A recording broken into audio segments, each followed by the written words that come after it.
ওহো! তো কেমন আছো সবাই? আজ শনিবার তাই সকাল সকাল পুজো দিয়ে বেরিয়ে পড়লাম কাজের পথে। আজ আর যাবো আমরা কালীচকে। তো কালীচকে যাওয়ার পথে প্রচণ্ড গরম, একটু ছায়া দাঁড়িয়ে জল টল খেলাম। জল খাওয়ার পর রাস্তার অবস্থা দেখো ভাই, প্রচুর অবস্থা খারাপ। ছেলেটাকে দেখো ভাই, গামছা পরে বিন্দাস যাচ্ছে গরমের মধ্যে। ছায়াটা তো ভালো লাগলো, বাট কাজে তো বেরোতে হবে। বেরিয়ে পড়লাম কাজের দিকে। আবার গেলাম ওখানে গিয়ে পেট্রোল পাম্পে পেট্রোল ভরলাম, মাত্র 200 টাকা পেট্রোল ভরলাম। পেট্রোল দেখো ফুল ভাই, স্কুটির এটাই মজা। তারপর আবার বালিয়াড়তে নামলাম, ওখানে গিয়ে প্রচুর পিপাসা পেয়ে গেল, একটু ছায়াতে দাঁড়ালাম। প্রচুর মানে প্রচুর পিপাসা পেয়েছে এবং প্রচুর গরম আজকে, মাথাটা প্রচণ্ড গরম হয়ে গেল। এরপর চলে গেলাম বালিয়াতে জনপ্রিয়র কাছে, জনপ্রিয় দাদার কাছে গিয়ে কাজ হলো। তারপর রিজুর কাছে গেলাম, রিজু অটো পার্টসে কাজ হলো। তারপর মেমাবাতে গিয়ে দেখছি সালা দোকান বন্ধ।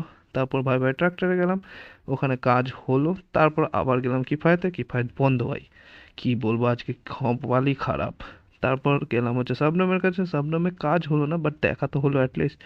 সব কাজ কমপ্লিট করে বাড়ির পথে রওনা দিতে মনে পড়লো যে ভাই মোবিল টেন করাতে হবে, তাই চলে আসলাম শোরুম। শোরুমে এসে মোবিল টেন কমপ্লিট, তারপর বাড়ি যাব। তো কাল দেখা হবে আবার। বাবাই টাটা।